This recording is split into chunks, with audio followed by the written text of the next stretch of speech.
আসসালামু আলাইকুম রহমতুল্লাহি ওবরাকাতুহু।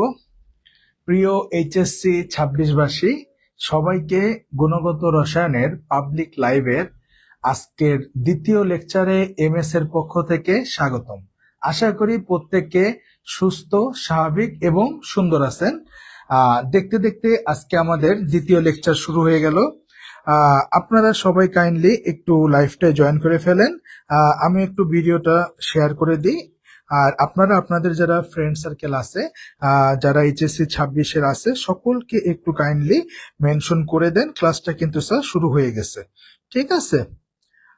আজকে আমাদের দ্বিতীয় লেকচার। গতদিন আমরা প্রথম লেকচার শেষ করছি এবং আমার বিশ্বাস আপনারা যারা এইচএসসি 25 বা 26-এর আছেন, যাদের এই লেকচারটা দরকার, তারা প্রত্যেকে ক্লাসটা মনোযোগ দিয়ে করছেন এবং প্রত্যেকে একটা সুন্দর ফিডব্যাক পাইছেন এবং প্র্যাকটিসটা করছেন। তো আমাদের সাথে দেখতে পাচ্ছি অনেকে জয়েন হয়েছে। তানভীর ইসলাম আসিফ, কেমন আছেন আপনি? ওয়ালাইকুম আসসালাম। আমি আলহামদুলিল্লাহ ভালো আছি, আশা করতেছি আপনিও ভালো আছেন। ওকে ওকে, ডান। ওকে,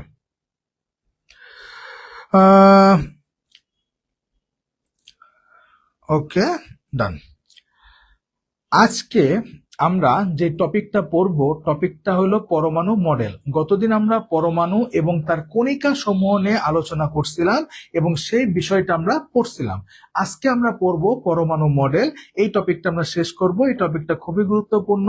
সেটা সিকিউ বলেন, এমসিকিউ বলেন অথবা অ্যাডমিশন টেস্ট বলেন, সব জায়গার জন্য অত্যন্ত গুরুত্বপূর্ণ একটা টপিক এবং এই টপিকটা খুব ভালো মতো শেষ করতে হবে। তো আজকে আমরা সেই টপিকটাই শেষ করব। আমাদের সাথে দেখতে পাচ্ছি অনেকেই জয়েন হয়েছেন, মাশাআল্লাহ মাশাআল্লাহ। তো আমি প্রথম দিনই বলছিলাম যে আমি কিন্তু আপনাদের কমেন্ট একটু কম পড়বো, যেহেতু এই ভিডিওগুলা আমাদের ইউটিউবে যাবে এবং যেহেতু পাবলিক লাইভ, তাই সব কমেন্ট আমরা দেখব না, সব কমেন্ট দেখার সময়ও আমাদের হবে না। আমাদের মেইন টার্গেট ক্লাসটা ঠিকঠাক মতো সুন্দর মতো করা। হ্যাঁ, আমাদের যেটা মেইন টার্গেট আমরা সেটাই ফলো করি, আমরা সেটাই কমপ্লিট করি। আমাকে একটু কাইন্ডলি আপনি বলবেন যে আপনাদের সাউন্ডটা ক্লিয়ার শোনা যাচ্ছে কিনা এবং ক্যামেরা ঠিকঠাক আছে কিনা, একটু কাইন্ডলি বলবেন। হ্যাঁ, আমার মনে হয় সাউন্ডটা ঠিক আছে। হ্যাঁ, সাউন্ড ঠিক আছে। ওকে, ডান। তাহলে আমরা শুরু করতে পারি। আজকে আমরা যে টপিকটা শুরু করব, টপিকটা হলো পরমাণুর মডেল। তো তার আগে এখানে লেখা আছে পরমাণুর গঠন ও পরমাণুর বিভিন্ন মডেল। পরমাণুর মডেল হলো একটি ভিত্তি বা উপস্থাপনা যাতে পরমাণুর গঠন সম্পর্কিত বিস্তারিত আলোচনা থাকে। পরমাণু মডেল নাম শুনেই বুঝতেছি পরমাণু মডেল কি। আমরা ছোটবেলায় 9, 10-এ পড়ছি, রাদারফোর্ড মডেল, বোর মডেল পড়ছি না? পড়ছি। তো পরমাণু মডেল কি?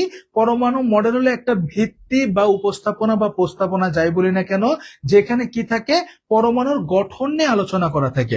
পরমাণুর গঠন নিয়ে একটা বিশদ বর্ণনা আমাদের সামনে দেওয়া থাকে। হ্যাঁ, তো আমরা আজকে সেই পরমাণু মডেল পড়বো। উল্লেখযোগ্য পরমাণু মডেল কি কি এখানে আছে? থমসনের পরমাণু মডেল, যেটাকে কিসমিস মডেল বা প্লাম পুডিং মডেল বলা হয়। দেন 2 নাম্বার রাদারফোর্ড পরমাণু মডেল এবং 3 নাম্বার বোর পরমাণু মডেল। আমরা এই 3টা পরমাণু মডেল আজকের ক্লাসে শেষ করব, সুন্দর মতো শেষ করব। তো আপনারা যারা লাইভটা করা দরকার, যাদের আপনাদের আজকের ক্লাসটা দরকার, আপনারা যারা এইচএসসি 26 ব্যাচের আছেন, সকলকে আপনারা একটু কাইন্ডলি মেনশন করে দেন। আপনাদের ফ্রেন্ড সার্কেল যারা আছে তাদেরকে একটু কষ্ট করে আপনারা মেনশন করে দেন। হ্যাঁ, একটু কষ্ট করে মেনশন করে দেন। ওকে, তো শুরু করি। এখানে একটা ছবি দেওয়া আছে, এখানে একটা কি দেওয়া আছে? ছবি। পরমাণুর মডেল নিয়ে প্রথম একটা গুরুত্বপূর্ণ উল্লেখযোগ্য ভূমিকা কে রাখে? থমসন। থমসন বাবাজি কি করে? থমসন বাবাজি আমরা গতদিন দেখছি 1897 সালে সে কি করলো? ক্যাথোড রশ্মি পরীক্ষার মাধ্যমে ইলেকট্রন আবিষ্কার করলো। এই থমসন বাবাজি ইলেকট্রন আবিষ্কার করার পরে সে তার একটা পরমাণু মডেল দাঁড় করাইলো, যেটাকে আমরা বলি থমসন পরমাণু মডেল। থমসন পরমাণু মডেল দেওয়ার আগে মানুষ জানতো না আসলে পরমাণু দেখতে কি গোলাকার, না আয়তাকার, না বক্রাকার, না দণ্ডাকার, অ্যাকচুয়ালি কেমন শেপ, কেমন কি, এই সম্পর্কে কোনো আইডিয়া ছিল না। বিজ্ঞানী থমসন কি করলো? থমসন বাবাজি প্রথমত একটা মডেল দিল, যেখানে বলল পরমাণুটা হলো একটা ধনাত্মক চার্জযুক্ত গোলক। পরমাণুটা কি? পরমাণু হলো একটা ধনাত্মক চার্জযুক্ত গোলক। এই যে আইডিয়া আসা শুরু করলো, তাহলে পরমাণু কি বললো সে? পরমাণু একটা ধনাত্মক চার্জযুক্ত গোলক, যেখানে কি থাকে? ইলেকট্রন গুলো ছড়িয়ে ছিটিয়ে থাকে। যেখানে ইলেকট্রন গুলো কি থাকে? ছড়ায় ছিটায় থাকে। আমরা যদি একটু ছবিটার দিকে তাকাই, বিজ্ঞানী থমসন কি বলছে? থমসন তার পরমাণু মডেলে বলছে পরমাণু হইল একটা ধনাত্মক চার্জযুক্ত গোলক। এই যে গোলকটা আছে, এটা কি চার্জযুক্ত? এটা ধনাত্মক চার্জযুক্ত। এটা কি চার্জযুক্ত? পুরাটা পজিটিভ চার্জযুক্ত। এবং এই গোলকটার মধ্যে ইলেকট্রন গুলা কি করে? ছড়ায় ছিটায় থাকে। আপনারা বাসায় পুডিং খান, তো পুডিং এর মধ্যে কি হয়? পুডিং হলো একটা এরকম গোলাকার একটা গোলকের মতো দেখতে, আর এই পুডিংটার উপরে আমরা কিসমিস ছড়াই দিই না? তো জিনিসটা ওরকম, যে এই পুরো পুডিংটা হলো একটা ধনাত্মক চার্জযুক্ত গোলক, আর তার উপর কিসমিস যেমন ছড়ায় ছিটায় থাকে, ইলেকট্রন গুলো এভাবে ছড়ানো থাকে। তাহলে থমসন সাহেব কি বলছে? থমসন সাহেব বলছে পরমাণু হলো একটা ধনাত্মক চার্জযুক্ত গোলক, এবং এর উপরে এই ইলেকট্রন গুলা কি থাকে? পুডিং এর উপর যেমন কিসমিস গুলা ছড়ায় ছিটায় থাকে, ঠিক তেমনি এই গোলকটার উপরে ইলেকট্রন গুলা এরকম ছড়ায় ছিটায় থাকে। ঠিক আছে, আশা করি এতটুকু কথা বুঝতে পারছেন। জাহিদ ইসলাম, ওয়ালাইকুম আসসালাম, আলহামদুলিল্লাহ ভালো আছি। ওকে আসিফ, জি জি, আপনি শেয়ার করে দেন, হ্যাঁ শেয়ার করে দেন, আপনার ফ্রেন্ড সার্কেলে যেন দেখতে পারে। একটু টুকি দিতে আসলাম, গুড, দেন টুকি, সমস্যা নেই। আচ্ছা, তো জৈব যুগের ক্লাসটা টুকি দিতেছেন, ঠিক আছে। জৈব যুগের ক্লাসগুলো ঠিক মতো করেন, হ্যাঁ আপনাদের ক্লাস যে চলতেছে জৈব যুগের ক্লাসগুলো ঠিক মতো করেন। আচ্ছা, তাহলে বিজ্ঞানী থমসন সাহেব কি বলছে? বিজ্ঞানী থমসনের পরমাণু মডেলটা যদি আমরা একটু দেখি, থমসনের পরমাণু মডেলটা যদি আমরা একটু দেখি, বিজ্ঞানী থমসন এই মডেলটা দিছে কত সালে? 1898 সালে। কত সালে দিছে? 1898 সালে। উনি এটার নাম কি? এটাকে কিসমিস পুডিং মডেল বা তরমুজ মডেলও বলা হয়। এই থমসনের পরমাণু মডেলকে কি বলে? কিসমিস পুডিং মডেল বা কি তরমুজ মডেল। কেন? বিজ্ঞানী থমসন কি বলছে? থমসন সাহেব বলছে পরমাণু একটি ধনাত্মক তড়িতাহিত গোলক। পরমাণু কি? একটি ধনাত্মক তড়িতাহিত গোলক, এবং ইলেকট্রন কি করে? ইলেকট্রন সর্বত্র ছড়িয়ে ছিটিয়ে থাকে, এবং ইলেকট্রন সর্বত্র কি করে? ছড়ায় ছিটায় থাকে। ঠিক আছে, তাহলে বিজ্ঞানী থমসনের যে মডেলটা দিছে, থমসন পরমাণু মডেল, তার নাম কি? এটাকে কিসমিস পুডিং মডেল বা তরমুজ মডেলও বলা হয়। উনি এই মডেলটার কি বলছে? উনি প্রথম বলল যে অ্যাকচুয়ালি আসলে পরমাণুটা দেখতে হলো গোলকের মতো। এটারও ধনাত্মক চার্জযুক্ত একটা গোলক, এবং এর মধ্যে কি থাকে? ইলেকট্রন গুলা সর্বত্র ছড়ায় ছিটায় থাকে। এর মডেল পর্যবেক্ষণ করলে মনে হয় পুডিং এর মতো। কি এটা পুডিং হবে, হ্যাঁ পুডিং এর মতো, এবং ইলেকট্রন কিসমিসের ন্যায় পরমাণুতে কি আছে? ছড়ায় আছে। তাই এই মডেলকে কিসমিস পুডিং কি বলা হয়? মডেল বলা হয়। আবার বলি বিজ্ঞানী থমসনের মতে সে বলছে পরমাণু হলো একটা ধনাত্মক চার্জযুক্ত গোলক। পরমাণু হলো একটা ধনাত্মক চার্জযুক্ত গোলক, এবং এর মধ্যে ইলেকট্রন গুলো কি করে? সর্বত্র ছড়ায় ছিটায় থাকে। এক পুডিং এর উপর যেমন কিসমিস গুলো ছড়ানো থাকে, ওরকম এই গোলকটার উপরে, ধনাত্মক চার্জযুক্ত গোলকের উপরে ইলেকট্রন গুলা ছড়ায় ছিটায় থাকে। অথবা তোমরা যদি তরমুজ, সবাই আমরা চিনি, তরমুজকে যদি মাঝ বরাবর কেটে ফেলেন, তাহলে দেখবেন এই তরমুজের উপর যে বিচিগুলা দেখা যায়। তাহলে এইটা হলো সেই ধনাত্মক চার্জযুক্ত গোলক, এবং এর উপরে যে ইলেকট্রন গুলা কি করে আছে? ইলেকট্রন গুলা ছড়ায় ছিটে আছে। তরমুজে যে বিচিগুলো আছে, এগুলাকে ইলেকট্রনের সাথে তুলনা করা যায়। এখান থেকে বলা যায় এটা তরমুজ মডেল। তাইলে পরমাণু হলো একটা ধনাত্মক চার্জযুক্ত গোলক, এর মধ্যে ইলেকট্রন গুলো ছড়ায় ছিটায় থাকে। দুইটা কথা মাত্র, খুবই সিম্পল কথা, হ্যাঁ। বা তরমুজ মডেল কেন বলা হয়েছে? এই তরমুজকে যদি মাঝ বরাবর কাটি, তাহলে দেখতে কেমন লাগে? এই যে এটাকে ধরা হয়েছে ধনাত্মক চার্জযুক্ত গোলক, এবং এর উপরে যে বিচিগুলো দেখতেছে, এগুলোকে ছড়ায় ছিটায় আছে না, এর উপরে ইলেকট্রন গুলো ঠিক এভাবে ছড়ায় ছিটায় থাকে। এই কারণে এটাকে তরমুজ মডেলও বলা হয়। আশা করি বুঝতে পারছি। ওকে, ডান। আশা করি আপনারা বুঝতে পারছেন। থমসন পরমাণু মডেল আশা করি আপনারা বুঝতে পারছেন। ওকে, ডান। এরপর এখানে সার্থকতা দেওয়া আছে। হ্যাঁ, সার্থকতা দেওয়া আছে কি, পরমাণুর আকার সম্পর্কে ধারণা পাওয়া যায়। বলছি যে আগে মানুষ জানতো না আসলে পরমাণু মডেলটা কেমন, পরমাণু দেখতে কেমন, গোলাকার না বক্রাকার না আয়তাকার কেমন। তো সে প্রথম বলল পরমাণু হলো একটা ধনাত্মক চার্জযুক্ত কি গোলক। সুতরাং পরমাণুর আকার সম্পর্কে ধারণা পাওয়া গেছে এবং পরমাণুর ভিতরে যে ইলেকট্রন অস্তিত্ব আছে সেই সম্পর্কে জানা গেছে। তাহলে তার সার্থকতা কয়টা? এখানে দুইটা। দেন আসি এখানে, তারপরে টপিকটা কি লেখা আছে, আলফা কণা, যেটা আমরা গত ক্লাসে পড়ছি। হিলিয়াম পরমাণু থেকে দুইটি ইলেকট্রন যদি অপসারণ করা হয় তাহলে যে দ্বি ধনাত্মক হিলিয়াম নিউক্লিয়াস পাওয়া যায় তাকেই কি বলে, তাকেই আলফা কণা বলে। তাকে কি বলে? তাকে আলফা কণা বলে। এটা আমরা গত ক্লাসে পড়ছি। আচ্ছা, এই আলফা কণা কোথা থেকে পাওয়া যায়? এই যে রেডিয়াম, ইউরেনিয়াম, যে তেজস্ক্রিয় মৌলগুলো আছে সেখান থেকে স্বতঃস্ফূর্ত ভাবে কি হয়, এই আলফা কণাগুলা কি হয়, বিকিরিত হয়। ঠিক আছে, আলফা কণাগুলা কই থেকে পাই? বিভিন্ন যে তেজস্ক্রিয় মৌলগুলো আছে, এই যে রেডিয়াম, ইউরেনিয়াম, এখান থেকে এরা স্বতঃস্ফূর্ত ভাবে কি হয়, নির্গত হয়। আলফা কণার বৈশিষ্ট্য, এরা এমসিকিউর জন্য খুবই গুরুত্বপূর্ণ। এখানে আলফা কণার কিছু বৈশিষ্ট্য দেওয়া আছে। 1 নম্বর বৈশিষ্ট্য দেওয়া আছে আলফা কণা, আমরা গতদিন পড়ছি। আলফা কণা এবং ডিউটেরন কণা কি, এরা হলো কম্পোজিট বা ভারী কণা। এটাই বলছে, এরা হলো কম্পোজিট কণা।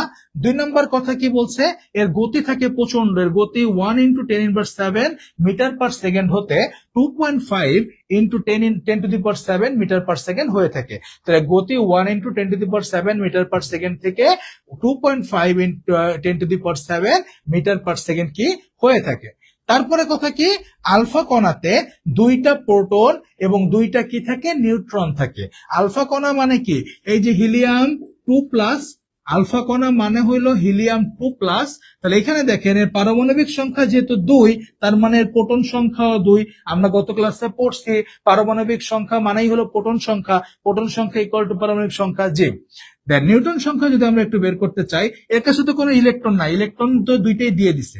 আর নিউটন সংখ্যা কি হবে, আমরা জানি ভর সংখ্যা থেকে যদি পারমাণবিক সংখ্যা বিয়োগ করা হয় তাইলে কি পাওয়া যায়, নিউটন সংখ্যা। তাহলে 4 - 2 কত, 2। তাহলে দুইটা প্রোটন থাকে এবং কি থাকে, দুইটা প্রোটন এবং দুইটা নিউট্রন থাকে। আলফা কণার ভর সংখ্যা কত, 4। আমরা জানি প্রোটন এবং নিউট্রন সংখ্যা যোগফলের তার ভর সংখ্যা। তাহলে 2 + 2 কত, 2 + 2 4। সুতরাং আলফা কণার ভর সংখ্যা কত, আলফা কণার ভর সংখ্যা হলো 4। সুতরাং আলফা কণার ভর সংখ্যা কত স্যার, আলফা কণার ভর সংখ্যা হলো স্যার 4। তাহলে আশা করি আলফা কণা সম্পর্কে যে কথাবার্তা লাগে এটা আমরা অনেকে পড়ি না, কিন্তু যতদূর দরকার অ্যাডমিশন পর্যন্ত আমি বলে দিছি। হ্যাঁ, আলফা কণা কি, আলফা কণা হলো হিলিয়াম থেকে দুইটা ইলেকট্রন যদি অপসারণ করা হয় তাহলে যে দ্বি ধনাত্মক হিলিয়াম নিউক্লিয়াস পাওয়া যায় তাকে আলফা কণা বলে। কোথা থেকে পাই, রেডিয়াম, ইউরেনিয়াম, বিভিন্ন তেজস্ক্রিয় মৌল থেকে স্বতঃস্ফূর্ত ভাবে পাওয়া যায়। তারপরে কি, এর বৈশিষ্ট্য লেখা আছে, একটা কম্পোজিট কণা, এর প্রচন্ড গতি থাকে 1 × 10⁻⁷ থেকে 2.5 × 10⁻⁷ মিটার পার সেকেন্ড পর্যন্ত হয়ে থাকে। তারপরে কি, এর দুইটা প্রোটন এবং কি থাকে, দুইটা নিউট্রন থাকে। দেন কি, এর ভর সংখ্যা কত, আমরা জানি প্রোটন এবং নিউট্রন সংখ্যা যোগফলটাই তার ভর সংখ্যা। সুতরাং এর ভর সংখ্যা 2 + 2 কত, 4। আশা করি বুঝতে পারছেন। ওকে, ডান। ওকে, ডান। ওকে, মেহেদী হাসান মিরাজ, ওয়ালাইকুম আসসালাম স্যার, ওয়ালাইকুম আসসালাম। ওকে, ডান। এবার আমরা রাদারফোর্ড পরমাণু মডেল পড়ব। এবার আমরা কি পড়ব, এবার আমরা রাদারফোর্ড পরমাণু মডেল পড়ব। হ্যাঁ, রাদারফোর্ড পরমাণু মডেল পড়ব। তো রাদারফোর্ড পরমাণু মডেল যদি আমরা পড়তে চাই, এর আগে কিছু কথাবার্তা আমাদেরকে পড়তে হবে। রাদারফোর্ড পরমাণু মডেল পড়তে গেলে এর আগে কিছু কথাবার্তা আমাদের পড়তে হবে। হ্যাঁ, এই যে এরকম কিছু পড়তে হবে আমাদের। ঠিক আছে, রাদারফোর্ড পরমাণু মডেল পড়তে গেলে আমাদের কিছু গুরুত্বপূর্ণ কথাবার্তা পড়তে হবে, তারপরে আমাদের ওইখানে যাইতে হবে। ঠিক আছে, ওকে ওকে, ডান। টোকো টোকো টোকো টোকো, এই জৈব যুগের ক্লাস কর, জৈব যুগের ক্লাস তোর বাকি, তাড়াতাড়ি কর, জৈব যুগের ক্লাস কর। তাড়াতাড়ি। আর যত পোলাপাইন আছে 26 ব্যাচের, তো ছোট ভাইরা আছে, সবাই তাড়াতাড়ি বল যে সাকিবের ক্লাস করতে দৌড় দে। হ্যাঁ, আচ্ছা, ঠিক আছে, ঠিক আছে, ডান, ডান। তো আপনারা দেখতেছেন এখানে কি কি জানি হইতেছে। এই ঘটনাটা আগে পড়বো আমরা। হ্যাঁ, আমরা এখন এই ঘটনাটা পড়বো। এই ঘটনাটা পড়ে আমরা রাদারফোর্ড মডেলে ডিরেক্ট যাব। ঠিক আছে, আমরা 9-10 যেমন রাদারফোর্ড পরমাণু মডেল ডিরেক্ট মুখস্থ করছি, বাট আসলে তো রাদারফোর্ড তো ঘটনাটা এমন না যে বিজ্ঞানী রাদারফোর্ড ঘুমাইছে, রাত্রে স্বপ্ন দেখছে আর চলে আসছে। না, রাদারফোর্ড পরমাণু মডেলে রাদারফোর্ড এরকম একটা এক্সপেরিমেন্ট করছে। হ্যাঁ, একটা এক্সপেরিমেন্ট করে দেন সে তার মডেলটা দিছে। সে এমন না ঘুমাইছে, স্বপ্ন দেখছে আর মডেলটা দিয়ে দিছে। ঠিক আছে, আমরা তো 9-10 সরাসরি মুখস্থ করছি, বাট সে এর একটা পরীক্ষা করছে। এটাকে বলা হয় আলফা কণা বিচ্ছুরণ পরীক্ষা। এই পরীক্ষা থেকে সে আবার পরমাণু পার্টিকেলের মধ্যে কি হয় সেখানে গেছে। এই পরীক্ষার ফলাফলটাই হইল রাদারফোর্ড পরমাণু মডেল। তো এটা দেখে ভয় পাওয়ার কিছুই নাই। একটু পরে এটা আমি জব্দ করব। আমরা তখন মুখস্থ ছাড়াই একদম নিজে নিজে বলতে পারবো এখানে কি হয়েছে না হয়েছে। এই পরীক্ষাটা আমরা এখন একটু পড়বো। ঠিক আছে, এই পরীক্ষাটা আমরা এখন একটু পড়বো। ওকে, ডান। তো প্রথমে তাহলে আমরা এখন কি পড়তে যাইতেছি, রাদারফোর্ড পরমাণু মডেল পড়ার আগে আমরা রাদারফোর্ড পরমাণু মডেল আসলে যেখান থেকে আসছে আমরা আগে সেই পরীক্ষাটা পড়তে চাইতেছি। এটাকে বলা হয় আলফা কণা বিচ্ছুরণ পরীক্ষা। তোমরা যারা কলেজে উঠছো অলরেডি এটা তোমরা শুনছো বা এটা আগেও তোমরা জানার কথা, 9-10 অনেকে পড়ায়। আলফা কণা বিচ্ছুরণ পরীক্ষা, আলফা কণা বিচ্ছুরণ পরীক্ষা, বা এটাকে আরেকটা নাম আছে নিউক্লিয়াস আবিষ্কার,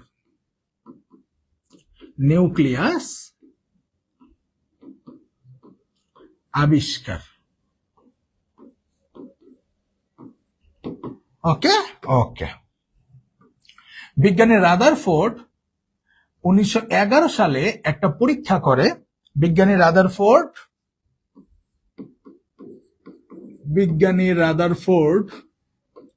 1911 সালে একটা এক্সপেরিমেন্ট করে যেটাকে বলা হয় আলফা কণা বিচ্ছুরণ পরীক্ষা। এই পরীক্ষার পরেই সে কি করে, তার আমরা পরমাণু মডেল রাদারফোর্ড পরমাণু মডেল দেখতে পাই। তো এই পরীক্ষাটা আমাদের পড়া লাগবে। তোমরা যারা ফার্স্ট ইয়ারে আসো অথবা বোর্ড পরীক্ষা বলো বা সৃজনশীল বলো, তোমাদের 3 মার্কে অর্থাৎ প্রয়োগমূলক যে প্রশ্নটা আসে গ, সেখানে তোমাদের এই পরীক্ষাটা আসতেই পারে। আমাদের এই পরীক্ষাটা একদম পুরাটা সুন্দর মতো মাথায় থাকা লাগবে। এখন স্যার মুখস্থ করব, তোমরা জানো সাকিব স্যার মানে মুখস্থ না করা। হ্যাঁ, পারতপক্ষে কখনোই আমি কোনো কিছু মুখস্থ করতে দেই না।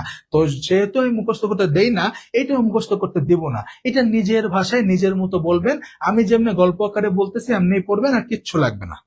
তো আমরা 9-10 প্র্যাকটিক্যাল লিখছি না, প্র্যাকটিক্যাল করি আর না করি আমরা মুখস্থ তো লিখছি, দেখে দেখে হোক আর যেমন হোক লিখছি না, লিখছি।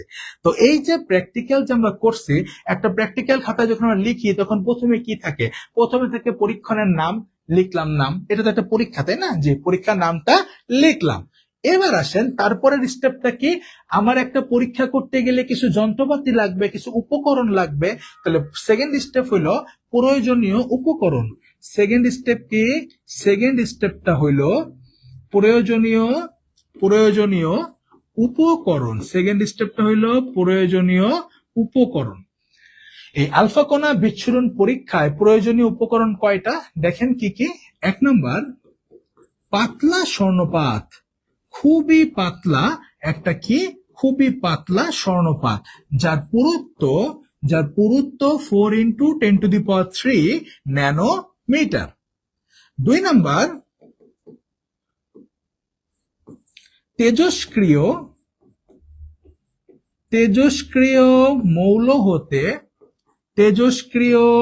মৌল হতে নির্গত আলফা কণা। তাহলে প্রথম উপকরণটা কি আমাদের, প্রথম উপকরণটা হলো পাতলা স্বর্ণপাত, খুবই পাতলা একটা স্বর্ণপাত। সেকেন্ড উপকরণ কি, বিভিন্ন তেজস্ক্রিয় মৌল হতে নির্গত কি কণা, আলফা কণা। 3 নম্বর উপকরণ আমাদের, 3 নম্বর উপকরণ হইল জিঙ্ক সালফাইডের পর্দা। 3 নম্বর উপকরণ কি আমাদের, 3 নম্বর উপকরণ হলো আমাদের জিঙ্ক সালফাইডের পর্দা। 4 নম্বর উপকরণ কি আমাদের, 4 নম্বর উপকরণ হলো আমাদের লেড ব্লক। 4 নম্বর উপকরণ কি স্যার, 4 নম্বর উপকরণ হলো লেড ব্লক। জিঙ্ক সালফাইড কি? জিঙ্ক সালফাইডের পর্দা কেন ব্যবহার করা হয়? জিঙ্ক সালফাইড হলো একটা ফ্লোরোসেন্ট ম্যাটেরিয়াল। জিঙ্ক সালফাইড একটা ফ্লোরোসেন্ট ম্যাটেরিয়াল। এটা হলো অনুপ্রভা সৃষ্টিকারী পদার্থ। জিঙ্ক সালফাইড কি? এটা হলো অনুপ্রভা সৃষ্টিকারী পদার্থ। হ্যাঁ, অনুপ্রভা সৃষ্টিকারী পদার্থ। এই ভদ্রলোকের কাজ কি? এই ভদ্রলোক করে কি? বিভিন্ন শক্তির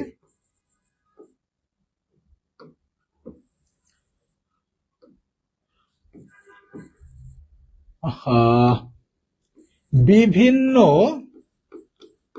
শক্তির ফোটন শোষণ করে, বিভিন্ন তরঙ্গ দৈর্ঘ্যের ফোটন কি করে? শোষণ করে। বিভিন্ন উচ্চ শক্তি সম্পন্ন। হ্যাঁ, উচ্চ। আচ্ছা, এটা নিয়ে আমি পরে কথা বলি। এটা নিয়ে আমরা যখন ওই যে পর্দাটা আঁকবো তখন কথা বলি, তাহলে বুঝতে সুবিধা হবে। তাইলে আমাদের এই পরীক্ষাটায় উপকরণ কয়টা? 4টা।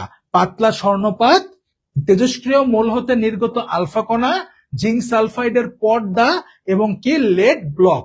নিলাম উপকরণ। এখন উপকরণ নিয়ে তো বসে থাকলে কাজ হবে না, এটা নিয়ে তো পরীক্ষা করতে হবে। তাহলে চলো পরীক্ষাটা করি। এবার আমাদের পরের স্টেপ হলো পরীক্ষাটা করব।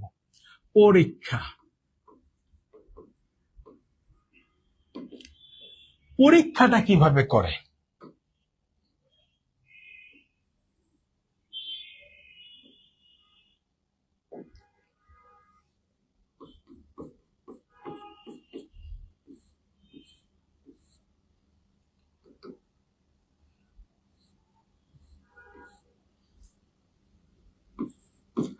আলফা কণার উৎস। এই প্রথম যে ভদ্রলোকটাকে আঁকলাম, এটা হলো একটা আলফা কণার উৎস। এর ভিতর কি থাকে? এর ভিতর অসংখ্য আলফা কণা থাকে।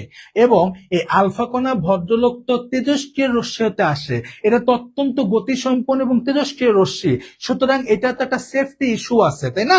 এটা তো যেখানে সেখানে যেমনি তেমনি ব্যবহার করা যাবে না। এই কারণে এখানে একটু মোটা, এই যে পুরুত্বের, হ্যাঁ, মোটা লেড ব্লক দেয়া থাকে। এখানে লেডের প্রলেপ দেয়া থাকে বা একটা লেডের ব্লক নেওয়া হয়। কেন? আলফা কণা যেন এই পাত্রটাকে ভেদ করে বাইরে বেরিয়ে যেতে না পারে। তারপরে এর সামনে একটা পাতলা স্বর্ণপাত রাখা হয়। এর সামনে কি রাখা হয়? এর সামনে একটা পাতলা স্বর্ণপাত রাখা হয়। আমরা একটু আগে যেটা পড়লাম যে পাতলা স্বর্ণপাত নিছি, এই সামনে সেই পাতলা স্বর্ণপাতটা রাখা হয়। এবং এর পিছনে জিঙ্ক সালফাইডের পর্দা ঝুলাইয়া দেওয়া হয়। এর পিছনে কি করা হয়? এর পিছনে জিঙ্ক সালফাইডের পর্দা ঝুলাইয়া দেওয়া হয়। এটা একটু অন্য কালি দিয়ে আঁকি, তাহলে একটু আর একটু ক্লারিফাই করতে সুবিধা হবে। হ্যাঁ, এটা একটু অন্য কালি দিয়ে আঁকি, একটু মোটা করে দেই। পাতলা স্বর্ণপাত, আর পিছনে থাকে জিঙ্ক সালফাইডের পর্দা। আচ্ছা, তাইলে এটা হলো আমার পাতলা স্বর্ণপাত এবং পিছনে কি থাকে? জিঙ্ক সালফাইডের পর্দা। পিছনে থাকে জিঙ্ক সালফাইডের কি পর্দা। ঠিক আছে, ওকে।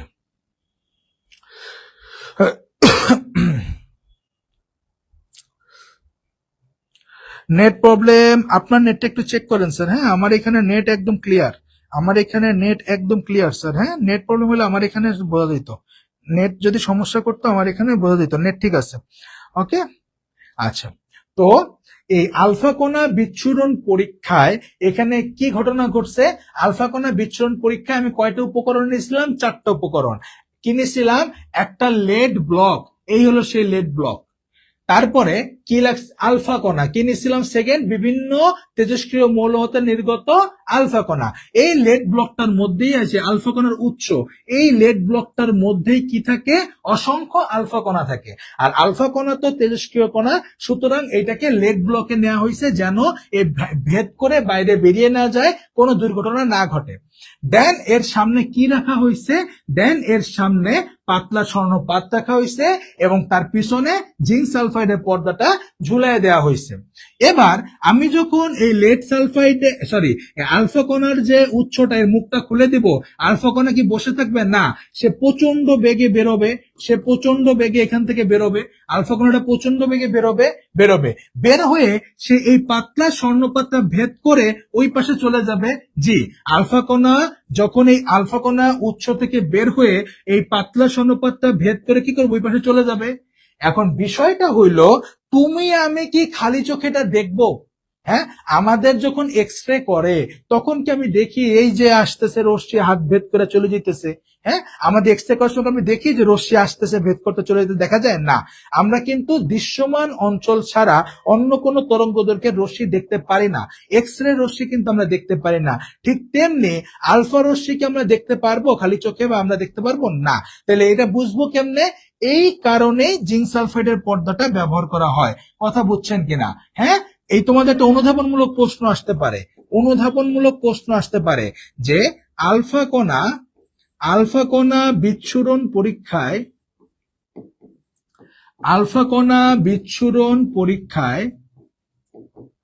জিঙ্ক সালফাইডের পর্দা ব্যবহার করা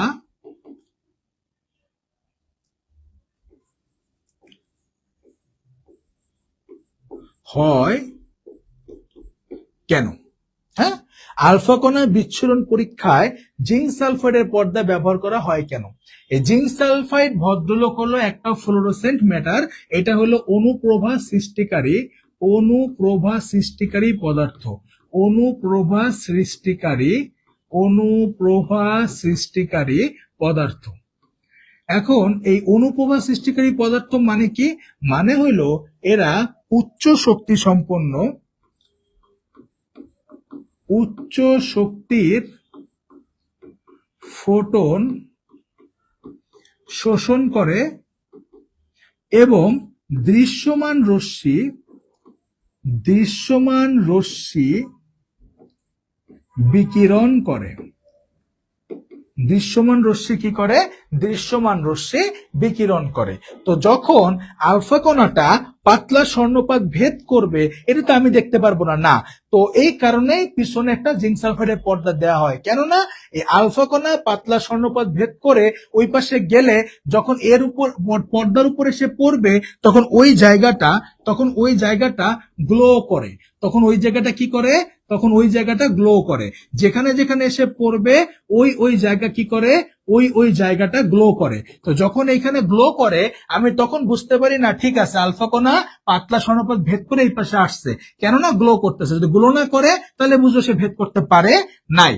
এতটুকু কথা আশা করি সবাই বুঝতে পারছি। তাহলে একটু সামারি দিয়ে বুঝতে সুবিধা হবে। আমরা আলফা কণা বিচ্ছুরণ পরীক্ষায় 4টা উপকরণ নিচ্ছিলাম। সেই 4টা উপকরণকে এবার আমরা পরীক্ষা করা শুরু করলাম। তো পরীক্ষায় প্রথমে আমি কি রাখলাম? এখানে লেড ব্লকের মধ্যে আলফা কণার উৎস নিলাম। হ্যাঁ, এই লেড ব্লকের মধ্যে আলফা কণার উৎস আছে, এখানে অসংখ্য আলফা কণা আছে। তার সামনে পাতলা স্বর্ণপাতটা নিছি এবং পিছনে জিঙ্ক সালফাইডের পর্দাটা ঝুলাই দিছি। এরপরে আলফা কণার যখন উৎসের মুখটা খুলে দিছি, আলফা কণা প্রচন্ড বেগে ছুটে বেরোইছে। এই পাতলা স্বর্ণপাত ভেদ করে পাশে চলে গেছে, কিন্তু এটা তো তুমি আমি খালি চোখে দেখবো না। এই কারণে পিছনে জিঙ্ক সালফাইডের পর্দা ব্যবহার করা হয়েছে। কেননা কারণ আলফা কণা পাতলা স্বর্ণপাত ভেদ করে যদি অপর প্রান্তে যায়, এই জিঙ্ক সালফাইডের পর্দার উপর পড়ে, তখন ওইখানে গ্লো করে। কারণ এরা হলো একটা ফ্লোরোসেন্ট পদার্থ। এ কি করে? এই যে উচ্চ শক্তির ফোটন শোষণ করে। এই যে আলফা রশ্মির মতো শক্তিশালী ফোটন শোষণ করে সে দৃশ্যমান রশ্মি বিকিরণ করে। এই যে গ্লোটা কিন্তু আমরা দেখতে পারতেছি, হ্যাঁ, বিভিন্ন কালার হবে, তো গ্লো কিন্তু আমরা দেখতে পারবো, অর্থাৎ দৃশ্যমান রশ্মি বিকিরণ করে। আলফা কণা বিচ্ছুরণ পরীক্ষায় জিঙ্ক সালফাইডের পর্দা ব্যবহার করা হয় কেন? এটা যদি অনুধাবনমূলক প্রশ্নে আসে, আমি সুন্দর মতো লিখতে পারবো। আমি কি বলবো? যে আলফা কণা বিচ্ছুরণ পরীক্ষায় জিঙ্ক সালফাইডের পর্দা ব্যবহার করা হয় কারণ আলফা কণা পাতলা স্বর্ণপাত ভেদ করে অপর প্রান্তে পৌঁছেছে কিনা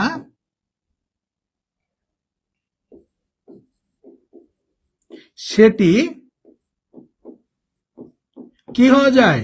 সেটি নিশ্চিত হওয়া যায়। হ্যাঁ, আলফা কণা পাতলা স্বর্ণপাত ভেদ করে অপর প্রান্তে পৌঁছাইছে কিনা সেইটা নিশ্চিত হওয়ার জন্যই আমার এই জিঙ্ক সালফাইডের পর্দা ব্যবহার করা হয়। কেননা আলফা কণা পাতলা স্বর্ণপাত ভেদ করে জিঙ্ক সালফাইডের পর্দার উপর পড়লে সেখানে গ্লো করে এবং আমি তখন কনফার্ম হইতে পারি, আমি নিশ্চিত হতে পারি আলফা কণা পাতলা স্বর্ণপাত ভেদ করে অপর প্রান্তে পৌঁছাইছে। আশা করি এতটুকু কথা সবাই বুঝতে পারছেন। সাউন্ড নাই? আশা করি এতটুকু কথা সবাই বুঝতে পারছেন। সাউন্ড আছে তো স্যার? সাউন্ড আছে তো? সাউন্ড আছে স্যার? সাউন্ড আছে। আচ্ছা আচ্ছা, ডান। এবার এই ঘটনাটাই যদি আমরা একটু দেখি, এই ঘটনাটা আমি এতক্ষণ যেটা বললাম, এই ঘটনাটাই এই যে, এই ঘটনাটাই এই যে, হ্যাঁ এই দেখেন, এই যে ঘটনাটাই এই যে, একটু দেখেন, একটু দেখেন, সবাই একটু দেখেন, হ্যাঁ সবাই একটু দেখেন। এই যে এইটা হলো আমার আলফা কণার উৎসটা, এইটা আমার কি, এইটা হলো আমার আলফা কণার কি, এইটা হলো আমার আলফা কণার উৎস।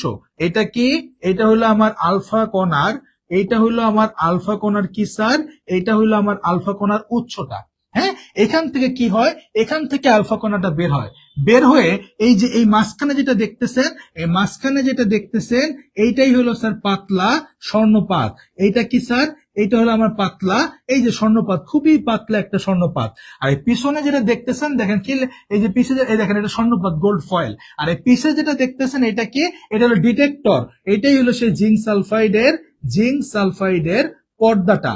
এটাই কি স্যার, এটাই হলো আমার সেই জিঙ্ক সালফাইডের পর্দাটা। হ্যাঁ, এটাই হলো আমার জিঙ্ক সালফাইডের পর্দাটা। ঠিক আছে, ওকে, ডান। তো একটু দেখেন, একটু দেখেন কি ঘটনা ঘটে। এই যে এইটা হলো আলফা কণার উৎস, এই দেখেন এখানে কি দেওয়া আছে, এখানে কিন্তু এই যে ডেঞ্জারাস চিহ্ন দেওয়া আছে, হ্যাঁ ডেঞ্জারাস, ডেঞ্জারাস চিহ্ন দেওয়া আছে, এই যে ডেঞ্জারাস, বিপজ্জনক। হ্যাঁ, আচ্ছা, তেজস্ক্রিয় রশ্মি আমরা জানি এই চিহ্ন 9-10 পড়ছি, এটা হলো কি বোঝায়, এই চিহ্নটা দিয়ে বোঝায় তেজস্ক্রিয় রশ্মি। আচ্ছা, এই আলফা কণা এই উৎস থেকে বের হয়, আলফা কণা এই উৎস থেকে বের হইতেছে, এই উৎস থেকে বের হয়ে এই পাতলা স্বর্ণপাত কি করতেছে, ভেদ করে অপর প্রান্তে পৌঁছাইতেছে। দেখেন আলফা কণা, এই আলফা কণা এই উৎস থেকে যে বের হইতেছে, বের হয়ে এই পাতলা স্বর্ণপাতকে ভেদ করতেছে, করে দেখেন সে কি করতেছে, ওই পাশে যাইতেছে। আর যখনই এখানে এসে দেখেন বাড়ি খাইতেছে, ওইখানে দেখেন গ্লো করতেছে। দেখেন এই দেখেন যেখানে বাড়ি খাইতেছে ওইখানে একটা দেখতেছেন আলোর সৃষ্টি হইতেছে, ওই দেখেন ওইখানে গ্লো করতেছে, দেখছেন এই যেখানে বাড়ি খায় দেখেন গ্লো করতেছে। ঠিক আছে, এই কথাটাই আমি বুঝাইতে চাইছিলাম যে আমার যে পরীক্ষণের জন্য 4টা জিনিস নিয়েছিলাম, এই হলো আলফা কণার উৎসটা, এই তারপর সামনে পাতলা স্বর্ণপাতটা, এবং তার পিছনে হলো সেই ডিটেক্টর বা জিঙ্ক সালফাইডের পর্দাটা। আলফা কণা কি করে, উৎস থেকে বের হয়, বের হয়ে এই পাতলা স্বর্ণপাতটাকে ভেদ করে, করে ওই পাশে যে পৌঁছায়। এখন এটা তো আমি খালি চোখে দেখতে পারবো না, না এই কারণেই এই পর্দাটা ব্যবহার করা হয়েছে, যে ডিটেক্টরটা ব্যবহার করা হয়েছে। কেন, কারণ এ যখন দেখো ওটার উপর যে পড়তেছে এখানে দেখো গ্লো করতেছে। আশা করি এবার আপনারা একদম ক্লিয়ার হয়ে গেছেন। হ্যাঁ, আশা করি, আশা করি। দুর্ভাগ্য আমরা এমন অ্যানিমেশন দিয়ে ক্লাস পাই নাই, পাবেন আপনাদের যে এফআরসি কোর্সটা আসবে, ওই এফআরসি কোর্সে পাবেন। হ্যাঁ, যে এফআরসি কোর্সটা যে আপনাদের আসবে এই সাইকেল টুটা শেষ হলে ওইখানে অ্যানিমেশন দিয়ে পাবেন। ঠিক আছে, ওইখানে অ্যানিমেশন দিয়ে পাবেন। ওকে, ডান। তো সবাই আশা করি বুঝতে পারছেন, সবাই আশা করি বুঝতে পারছেন। ওকে, আপনার অ্যানিমেশন দিয়ে পাবেন, সমস্যা নেই। ওকে, ডান। এরপরে, এর পরের যে কাজটা আমার, এইটা তো ঘটনাটা যে ঘটতেছে এটা তো পুরো স্বর্ণপাত নিয়ে। এখন আমার রাদারফোর্ডের তো আর স্বর্ণপাত নিয়ে কাজ না, তার কাজ হলো পরমাণু নিয়ে। সে পরমাণু মডেল দাঁড় করাবে, তার কাজ হলো পরমাণু নিয়ে। তখন কি করলো, সে এই স্বর্ণপাতের অসংখ্য পরমাণু নিয়ে গবেষণা করলো, করলে তখন কি দেখলো একটু দেখি। এই স্বর্ণপাত থেকে সে অসংখ্য পরমাণু নিল, নিয়ে যখন সে গবেষণা করলো, গবেষণায় কি দেখলো একটু দেখি। সে গবেষণায় কি দেখলো, কি পর্যবেক্ষণ করলো গবেষণায়।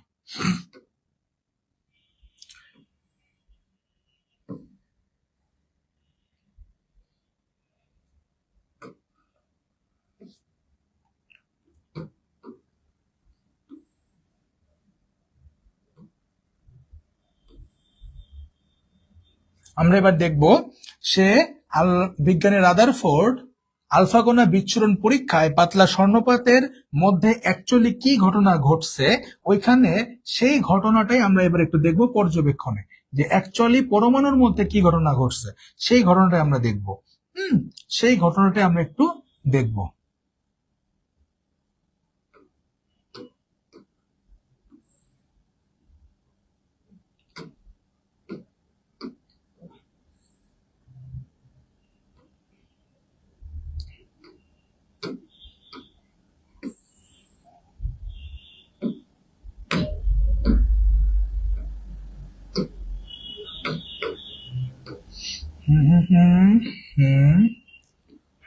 ডান ডান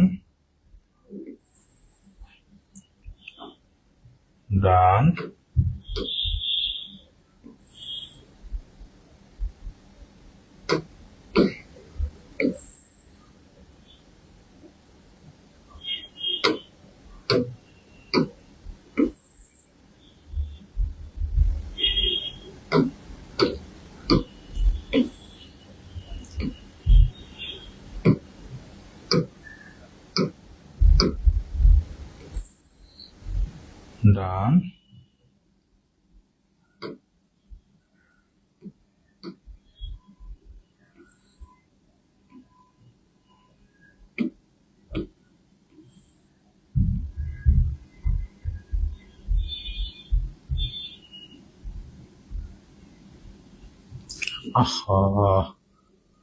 বেদপ। আচ্ছা যাই হোক, প্যারা নেই। সবাই একটু লক্ষ্য করেন, এবার একটু লক্ষ্য করেন। বিজ্ঞানী রাদারফোর্ড তার এই পুরো স্বর্ণপাত নিয়ে কাজ না, তার কাজ তো পরমাণু নিয়ে গবেষণা করা। তখন সে কি করলো, এই স্বর্ণপাত থেকে অসংখ্য পরমাণু নিয়ে গবেষণা করলে সে কি পর্যবেক্ষণ করলো, আমরা হলো সেটাই চলে যাইতেছি, আমাদের মেইন যে পরমাণু নিয়ে কাজ এবার সেটাই চলে যাইতেছি। সে এখানে তিনটা জিনিস পর্যবেক্ষণ করলো। কয়টা জিনিস? তিনটা জিনিস। সে কয়টা জিনিস পর্যবেক্ষণ করলো? তিনটা জিনিস। এক নাম্বার, সে পর্যবেক্ষণ করলো 99% কণা। কোন বইতে মানটা একটু ডিফারেন্ট আছে, এক একটা বইতে একটু ভ্যারি করে, কোন সমস্যাটা দিলেই হইলো। তো কোথাও 99%, কোথাও 99.5%, কোথাও 97%। তো আপনার যদি পরীক্ষায় এরকম যেগুলো নিয়ে কন্ট্রাডিকশন আছে আসে না, আসলেও তখন যেই বই অনুযায়ী মিলবে সেটা আপনার অ্যান্সার দিবেন, ঠিক আছে? আচ্ছা, 99% কণা কোনো বাধা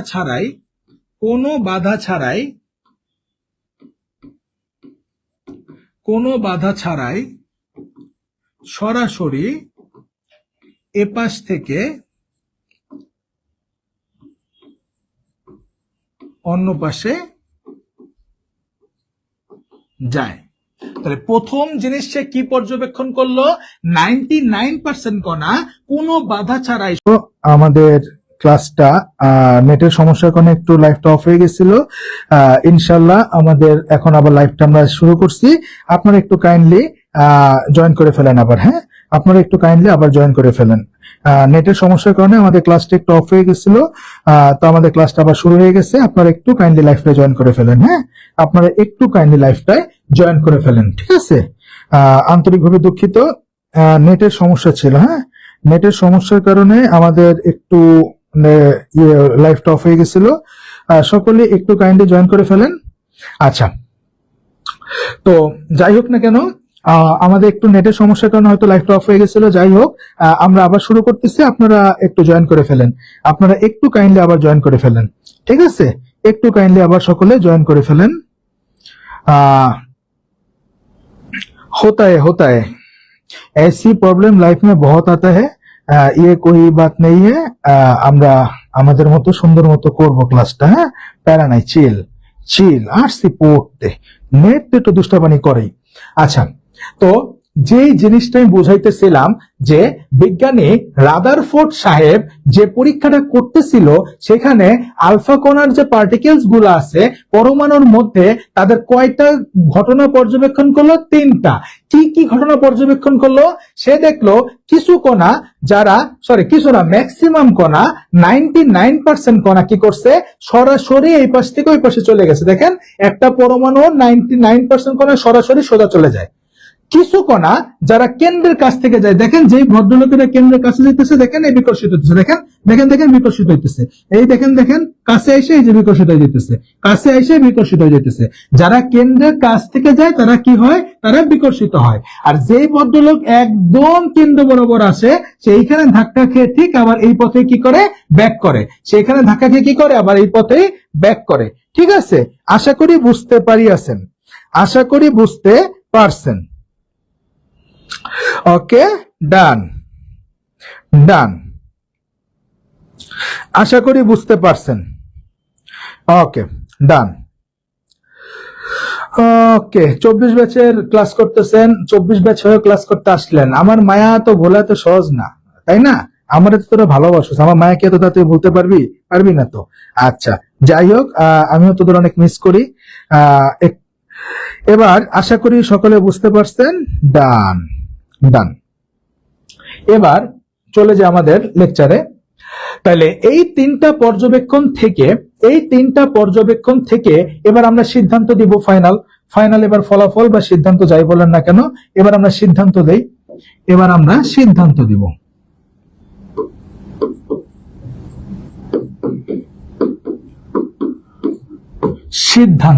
সিদ্ধান্ত কি? 1 নম্বর সিদ্ধান্ত দিব কি, যেহেতু 99% কণা কোন প্রকার বাধা ছাড়াই সরাসরি এই পাশ থেকে এই পাশে চলে গেছে, তার মানে বলতে পারি পরমাণুর অধিকাংশ স্থান ফাঁকা। তার মানে বলতে পারি পরমাণুর অধিকাংশ স্থান কি, পরমাণুর অধিকাংশ স্থান ফাঁকা। পরমাণুর অধিকাংশ স্থান কি স্যার, ফাঁকা। যেহেতু 99% কণা কোন প্রকার বাধা ছাড়াই সরাসরি এই পাশ থেকে এই পাশে চলে গেছে, তার মানে বলতে পারি পরমাণুর অধিকাংশ স্থান কি, পরমাণুর অধিকাংশ স্থান ফাঁকা। 2 নাম্বার, যেই সব কণা কেন্দ্রের কাছ থেকে গেছিল, তারা কি হইছে, তারা বিকর্ষিত হইছে। যেসব কণা কেন্দ্রের কাছ থেকে গেছিল তারা কি হইছে, বিকর্ষিত হইছে। তাইলে বলতে পারি দেখেন এই যে কণাগুলা একটু দেখেন, হ্যাঁ, এই কণাগুলো সবাইকে আলফা কণা, এই রশ্মিগুলো সবাইকে আলফা রশ্মি, এরা সবাই আলফা কণা। আমরা জানি আলফা কণা মানে কি, হিলিয়াম 2+, হ্যাঁ, হিলিয়াম 2+, আমরা ধনাত্মক চার্জ, মানে এই কণাগুলো সবাই কি চার্জ, এই কণাগুলো সবাই হলো পজিটিভ চার্জ। তো এই পজিটিভ ভদ্রলোক সোজা তার মতো যাইতেছিল, ভদ্রলোকের মতো কেন্দ্রের কাছে আসলেই সে বিকর্ষিত হয়, তার মানে কি, অবভিয়াসলি কেন্দ্রে একটা পজিটিভ চার্জ আছে। কথা বলছে কিনা দেখেন, এই কণাগুলো সবাই কি, যেহেতু আলফা রশ্মি, তার মানে হিলিয়াম 2+, তার মানে সবাই হলো পজিটিভ চার্জ যুক্ত কণা, সবাই ধনাত্মক চার্জ। এই ধনাত্মক চার্জ যুক্ত রশ্মি ভদ্রলোক সোজা যাইতেছিল, কেন্দ্রের কাছে আসলেই সে বিকর্ষিত হয়। কেন্দ্রের কাছে আসলে কি হয়, ওয়ালাইকুম আসসালাম তৌসিফ আবির, কেন্দ্রের কাছে আসলেই সে বিকর্ষিত হইতেছে। তার মানে কেন্দ্রে অবভিয়াসলি একটা কি আছে, কেন্দ্রে অবভিয়াসলি একটা ধনাত্মক চার্জ আছে। কেননা এটা যদি ঋণাত্মক চার্জ হইতো তাহলে তো প্লাসকে সে আকর্ষণ করত, আর যদি কোনো চার্জ না থাকতো তাহলে তো এই ভদ্রলোক সোজাই যাইতো। যেহেতু সে বিকর্ষিত হইতেছে, তার মানে অবভিয়াসলি সমধর্মী আধান আছে, তার মানে বলতে পারি কেন্দ্রে কি চার্জ আছে, কেন্দ্রে ধনাত্মক চার্জ আছে। তাহলে দ্বিতীয় সিদ্ধান্ত আমি দিতে পারি, আমাদের কেন্দ্রে কি চার্জ আছে, কেন্দ্রে ধনাত্মক চার্জ বিদ্যমান।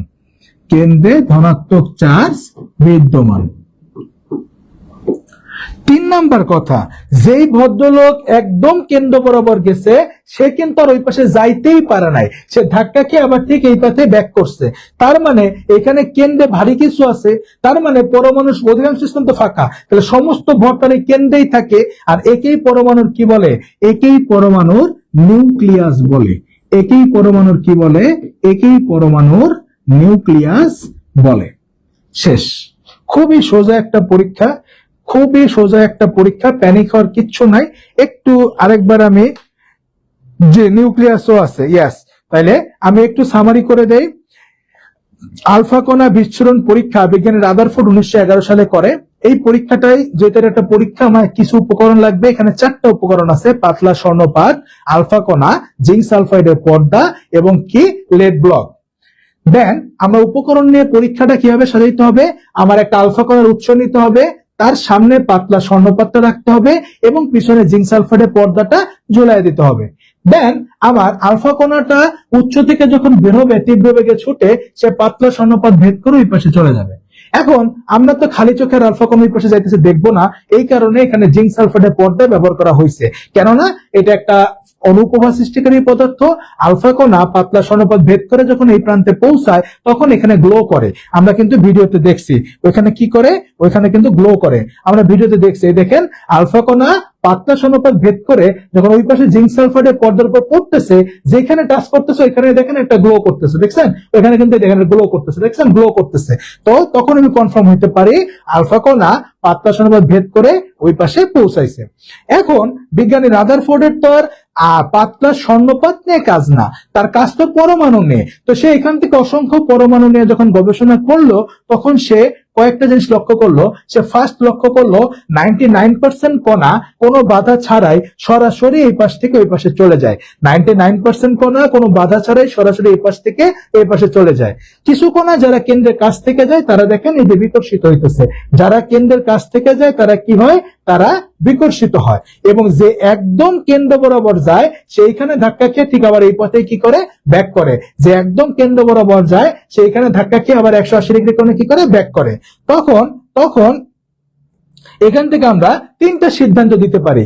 যেহেতু 99% কণা কোনো বাধা ছাড়াই সরাসরি এই পাশ থেকে এই পাশে যায়, তার মানে পরমাণু অধিকাংশ স্থান কি ফাঁকা। 2 নাম্বার, যারা কেন্দ্রের কাছ থেকে যায় তারা বিকর্ষিত হয়। আমার এই আলফা কণা সবাই কি পজিটিভ চার্জ, আলফা কণা কি চার্জ, পজিটিভ চার্জ। তো একটা পজিটিভ ভদ্রলোক সোজা আসতেছে, কেন্দ্রের কাছে আসলে সে বিকর্ষিত হয়। আমরা ফিজিক্সে পড়ছি সমধর্মী আধান পরস্পরকে বিকর্ষণ করে, তার মানে কেন্দ্রে অবভিয়াসলি পজিটিভ চার্জ আছে। হ্যাঁ, কারণ কেন্দ্রে যদি নেগেটিভ চার্জ থাকতো তাহলে সে ধনাত্মক চার্জকে আকর্ষণ করতো, কোনো চার্জ না থাকলে এই ভদ্রলোক সোজা যেতে পারতো। যেহেতু বিকর্ষণ করতেছে তার মানে কেন্দ্রে কি চার্জ, পজিটিভ চার্জ। 3 নাম্বার সিদ্ধান্ত কি দিতে পারি, যে কেন্দ্র বরাবর গেছে সে কিন্তু ধাক্কা খেয়ে আর ওই পাশে যেতে পারে না, উল্টা এই পথে ব্যাক করছে। তার মানে পরমাণু সমস্ত ভর তার কেন্দ্রে পুঞ্জীভূত থাকে, আর একেই পরমাণুর কি বলে, একেই পরমাণু নিউক্লিয়াস বলে। আশা করি সবাই ক্লিয়ার, আশা করি সবাই ক্লিয়ার। ডান ডান, আশা করি সবাই ক্লিয়ার। ওকে, এবার আমরা একটু রাদারফোর্ড মডেলটা যদি দেখি,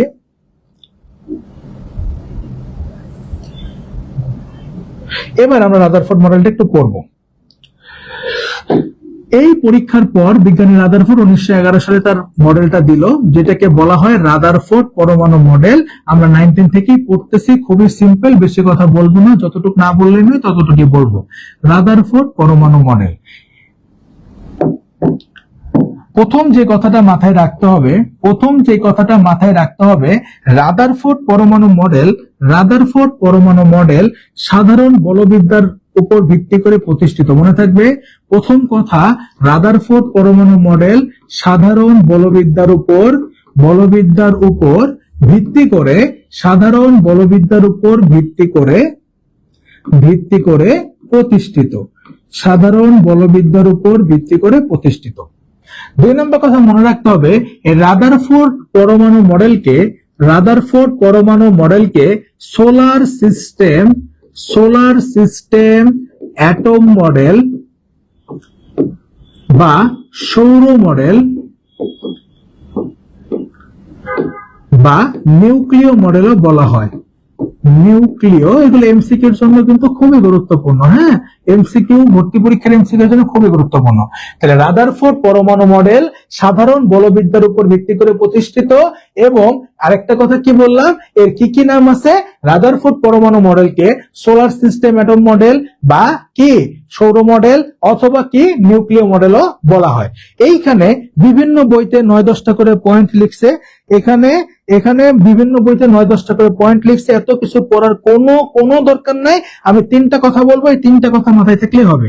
এটা যদি কখনো আসে 3টা কথা ব্যাখ্যা করবেন, বাস এনাফ। প্রথম কথা বলবেন নিউক্লিয়াস নিয়ে। প্রথম কথা কি কারে নিয়ে বলবেন, নিউক্লিয়াস নিয়ে। পরমাণুর সমস্ত ভর তার কেন্দ্রে পুঞ্জীভূত থাকে এবং এটি ধনাত্মক চার্জযুক্ত। এই পুঞ্জীভূত কেন্দ্রস্থলকেই পরমাণু নিউক্লিয়াস বলে। আবার বলি, পরমাণুর সমস্ত ভর তার কেন্দ্রে পুঞ্জীভূত থাকে এবং এটি ধনাত্মক চার্জযুক্ত। এই পুঞ্জীভূত কেন্দ্রস্থলকেই পরমাণুর কি বলে? নিউক্লিয়াস বলে। এবং পরমাণুর মোট আয়তনের তুলনায় নিউক্লিয়াসের আয়তন অতি নগণ্য। শেষ। 2 নম্বর কথা কি? 2 নম্বর কথা বলবেন আপনি তড়িৎ নিরপেক্ষ নিয়ে। তড়িৎ নিরপেক্ষ। পরমাণুগুলো সাধারণত তড়িৎ নিরপেক্ষ থাকে। তড়িৎ নিরপেক্ষ থাকা মানে কি? ইলেকট্রন এবং প্রোটন সংখ্যা কি থাকে? সমান থাকে। পরমাণুগুলো নরমালি কি থাকে? তড়িৎ নিরপেক্ষ থাকে। এদের ইলেকট্রন এবং প্রোটন সংখ্যা কি থাকে? সমান থাকে। 3 নম্বর কথা, সৌরজগৎ। এটা আমার থেকে আপনারা ভালো জানেন। সৌরজগৎ, বিজ্ঞানী রাদারফোর্ড কি বলছে তার মডেলে? সূর্যকে কেন্দ্র করে যেমন গ্রহ ঘুরে, সূর্যকে কেন্দ্র করে যেমন কি করতেছে? গ্রহগুলা ঘুরতেছে। সূর্যকে কেন্দ্র করে যেমন গ্রহগুলা ঘুরতেছে, ঠিক তেমনি নিউক্লিয়াসকে কেন্দ্র করে কারা ঘুরতেছে? ইলেকট্রন গুলো ঘুরতেছে। হ্যাঁ, সৌরজগৎ মডেলের সাথে কে কি করছে? পরমাণু মডেলকে সে সৌরজগৎ মডেলের সাথে তুলনা করছে। সূর্যকে কেন্দ্র করে যেমন কি করতেছে? গ্রহগুলো ঘুরতেছে, ঠিক তেমনি নিউক্লিয়াসকে কেন্দ্র করে কারা ঘুরতেছে? ইলেকট্রন গুলো ঘুরতেছে। তার মানে সে গ্রহকে তুলনা করছে কার সাথে? ইলেকট্রনের সাথে। কথা শেষ। হ্যাঁ, কথা শেষ। ডান, কথা শেষ। তাইলে ঘটনা দাঁড়াইলো কি? আমাদের বিজ্ঞানী রাদারফোর্ড প্রথমে কি করলো? বিজ্ঞানী রাদারফোর্ড প্রথমে এই এক্সপেরিমেন্টটা করলো। হ্যাঁ, এই এক্সপেরিমেন্টটা সে করার পরে কি করলো? এই এক্সপেরিমেন্টের থেকে সে এই পর্যবেক্ষণটা করলো অ্যাটমের, পরমাণুর। এই পর্যবেক্ষণটা করার পরে সে একটা সিদ্ধান্ত দাঁড় করাইলো। সে কি করলো? একটা সিদ্ধান্ত দাঁড় করাইলো। হ্যাঁ, যেটা আমরা একটু আগে দেখলাম। এই সিদ্ধান্তের উপর ভিত্তি কইরা সে কি করলো? এই সিদ্ধান্তের উপর ভিত্তি করে সে তার রাদারফোর্ড পরমাণু মডেলটা দিল, এবং যেটা নিয়ে জাস্ট এই কয়টা কথা পড়লে এনাফ। হ্যাঁ, আপনারা শুধু এই 3টা কথা মনে রাখবেন। ঠিক আছে, জাস্ট এই 3টা কথা মনে রাখবেন, আর কিচ্ছু লাগতো না। ডান, আর কিচ্ছু লাগতো না। ঠিক আছে, এই 3টা কথা জাস্ট মনে রাখবেন। স্যার, প্রি টেস্টে চ্যাপ্টার 3 আছে, ওইটা কিভাবে কমপ্লিট করবে? একটু চ্যাপ্টারটা গুছিয়ে দিলে খুব ভালো হইতো। কোন কোন টপিক পড়বে এসব আর কি, প্লিজ একটু বলেন। এটা পাবলিক লাইভ? জি, এটা পাবলিক লাইভ চলতেছে। আচ্ছা, চ্যাপ্টার 3 তো আছে কোনটা? ফার্স্ট পেপার না সেকেন্ড পেপার? হ্যাঁ, মৌলের পর্যায়বৃত্ত ধর্ম নাকি পরিমাণগত রসায়ন? এটা একটু বললেন, আর আমাকে একটু আমার পেজ আছে, গ্রুপ আছে, যে কোনো জায়গায় একটু বললেন, আমি আনসার দিয়ে দেবো। হ্যাঁ, পাবলিক লাইভে কমেন্টটা পড়বো না বলছি, তারপরে মাঝে মাঝে পড়ি, বাট এই ক্লাসগুলো আবার ইউটিউবে আপলোড হইতেছে, তো এই কারণে আমরা যতটা সময় বাঁচাইতে পারি। তো আপনারা সমস্যা নেই, আপনাদের যার যা লাগবে, আমি তো বাচ্চা আছি, যতদিন বাচ্চা আছি সার্ভিস পাবেন, কোনো প্যারা নাই। আপনারা আমাকে কমেন্টে অথবা আমার গ্রুপে পোস্ট করে দিলেন একটা, শেষ। আমি দেখলাম, আমি বলে দেবো না। ঠিক আছে, হেল্প করার জন্য আমি আছি, টেনশন নেই। ঠিক আছে, ডান। ওকে, এবার আসেন রাদারফোর্ড পরমাণু মডেলের সীমাবদ্ধতা। রাদারফোর্ড পরমাণু মডেলের কি সীমাবদ্ধতা?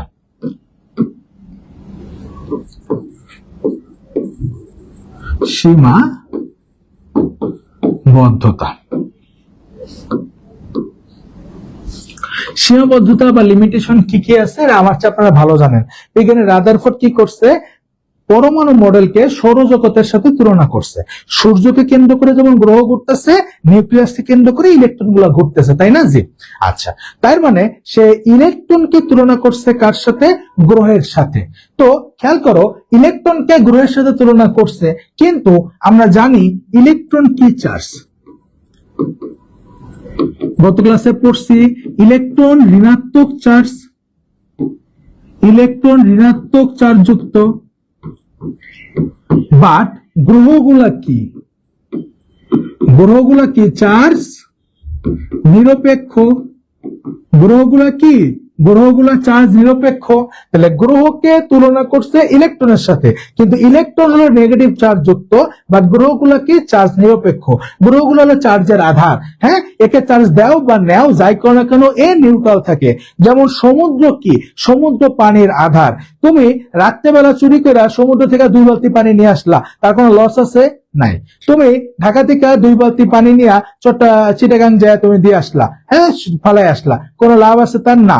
হ্যাঁ, তো তার মানে বোঝা গেল যে তোমার সমুদ্র থেকে তুমি পানি নেও অথবা তুমি দাও, তার কিছু যায় আসে না, কেন? সমুদ্র পানির আধার। সেম ভাবে এই গ্রহগুলো চার্জের আধার, চার্জ তুমি নেও বা দাও, গ্রহগুলো আলটিমেটলি কি নিরপেক্ষ থাকে। ঠিক আছে? তো আচ্ছা, তো আমাদের ইলেকট্রনকে তাহলে গ্রহের সাথে তুলনা করা ঠিক হয় নাই, এটা তার ফার্স্ট লিমিটেশন। 2 নাম্বার, ইলেকট্রনকে যে গ্রহের সাথে তুলনা করছে আমরা জানি ইলেকট্রন গুলা কি করবে, ইলেকট্রন কি নেগেটিভ চার্জ, ইলেকট্রন কি নেগেটিভ চার্জ, তো নেগেটিভকে কি করে বিকর্ষণ করে, বাট গ্রহগুলা একে অপরকে কি করে আকর্ষণ করে, মহাকর্ষ পড়ছি না, অভিকর্ষ মহাকর্ষ ফিজিক্সে পড়ছি। তাইলে ইলেকট্রন গুলা করতেছে বিকর্ষণ, ইলেকট্রন পরস্পরকে কি করে, ইলেকট্রন পরস্পরকে করে বিকর্ষণ, বাট গ্রহগুলা পরস্পরকে কি করে, আকর্ষণ। তাহলে কি দুজন সেম হইলো? না। তাহলে তুলনা করা ঠিক হইছে? না। তাহলে এটা হলো তার সেকেন্ড লিমিটেশন। 3 নাম্বার লিমিটেশন কি, বিজ্ঞানী জেসি ম্যাক্সওয়েল,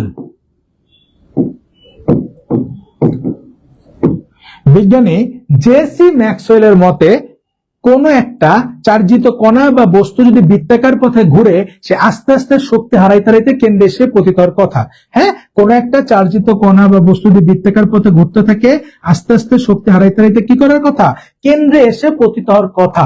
কিন্তু এরকম কখনো শুনছো ইলেকট্রন ঘুরতে ঘুরতে কেন্দ্রে এসে মৌল পরমাণু ধ্বংস হয়ে গেছে? হয়েছে না। তাহলে কেন হয় না এই ব্যাখ্যাটা বিজ্ঞানী রাদারফোর্ড দেয় নাই, এটা হলো তার তৃতীয় সীমাবদ্ধতা।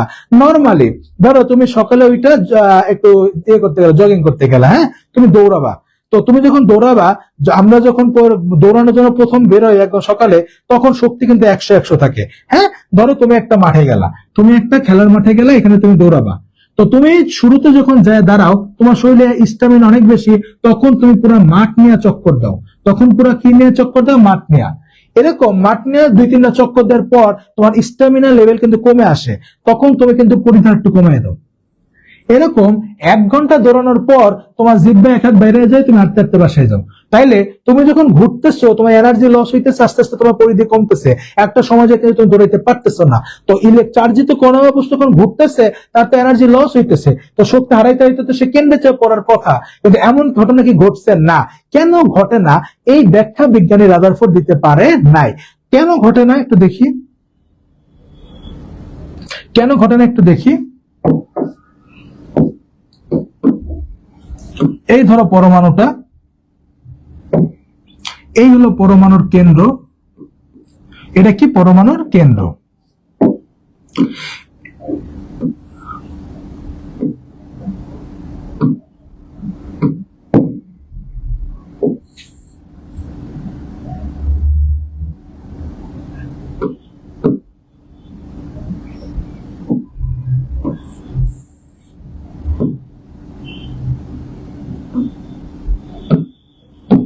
আচ্ছা, এটা হলো পরমাণু, এটা হলো পরমাণুর কেন্দ্র। ধরো ইলেকট্রনটা এখানে আছে, হ্যাঁ, কারণটা বোঝা যাচ্ছে না, ধরো ইলেকট্রনটা এখানে আছে, ঠিক আছে। আচ্ছা, তো খেয়াল করো ইলেকট্রন যেহেতু নেগেটিভ চার্জ, কেন্দ্র তার দিকে টানতেছে, একটা আকর্ষণ বল কাজ করতেছে, এটা কি কেন্দ্রের দিকে, এটা হলো কেন্দ্রমুখী বল। এটা কি বল? এটা হলো কেন্দ্র, এই কালারটা ফুটতেছে না, এটা হলো কেন্দ্রমুখী বল, কেন্দ্রমুখী বল। আবার ইলেকট্রন যখন বৃত্তাকার পথে ঘুরতেছে, তুমি একটা ইটা বাইন্দা তুমি এরকম বৃত্তাকার পথে ঘুরাবা, সে কি বাইরের দিকে ছিটকে পড়তে চায়? যখন বৃত্তাকার পথে ঘুরে তখন সে কি বাইরের দিকে ছিটকে পড়তে চায়, তার তার বাইরের দিকে একটা বল কাজ করতেছে, এটা হলো কেন্দ্র বিমুখী বল। এটা কি বল? এটা হলো কেন্দ্র বিমুখী বল, কেন্দ্র বিমুখী বল। তো এই কেন্দ্রমুখী বল এবং কেন্দ্র বিমুখী বল দুইটা সমান। এই কেন্দ্রমুখী বল এবং কেন্দ্র বিমুখী বল দুইটা কি হয়ে যায়? দুইটা সমান হয়ে যায়। কেন্দ্রমুখী বল এবং কেন্দ্র বিমুখী বল কি হয়? সমান।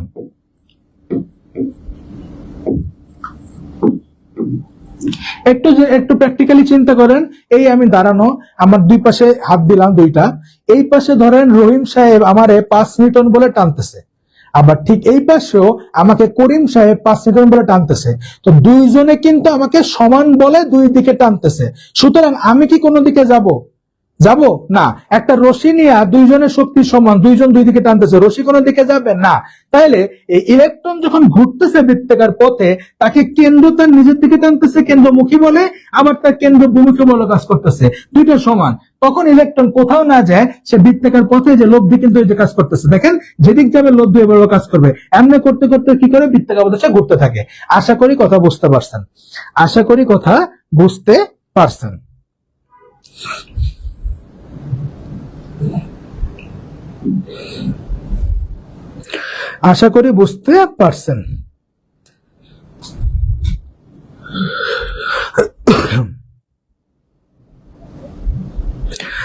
আচ্ছা, এবার আর কি কি লিমিটেশন আছে? এই ভদ্রলোক শক্তি স্তর সম্পর্কে কিছু বলে নাই, অরবিট সম্পর্কে কিছু বলে নাই, ধারণা দেয় নাই। 5 নম্বর লিমিটেশন কি? অরবিটাল সম্পর্কেও কিছু বলে নাই, 6 নম্বর লিমিটেশন কি? বর্ণালী সম্পর্কে, পারমাণবিক বর্ণালী সম্পর্কেও কিছু বলে নাই। সুতরাং তার অসংখ্য লিমিটেশন আছে। হ্যাঁ, লিমিটেশন কি কি দেখলাম? শুরুতে ইলেকট্রনকে গ্রহের সাথে তুলনা করা ঠিক হয় নাই, কারণ ইলেকট্রন নেগেটিভ চার্জ, বাট গ্রহ কি নিরপেক্ষ। ইলেকট্রন পরস্পরকে বিকর্ষণ করে, বাট গ্রহ পরস্পরকে আকর্ষণ করে। 3 নম্বর কি দেখলাম? জেসি ম্যাক্সওয়েলের মতে কোন চার্জিত বস্তু বা কণা যদি বৃত্তাকার পথে ঘুরে, সে আস্তে আস্তে শক্তি হারাইতে হারাইতে কেন্দ্রে যে পতিত হওয়ার কথা, কিন্তু এমনটা ঘটে না। এই ব্যাখ্যা বিজ্ঞানী রাদারফোর্ড দিতে পারে নাই। দেন সে শক্তি স্তর সম্পর্কে কিছু বলে নাই, উপশক্তি স্তর সম্পর্কে কিছু বলে নাই, বর্ণালী সম্পর্কে কিছু বলে নাই। ঠিক আছে, এইগুলো হলো তার কি? এইগুলো হলো তার লিমিটেশন। তো আশা করি আপনারা প্রত্যেকে লিমিটেশনটা বুঝতে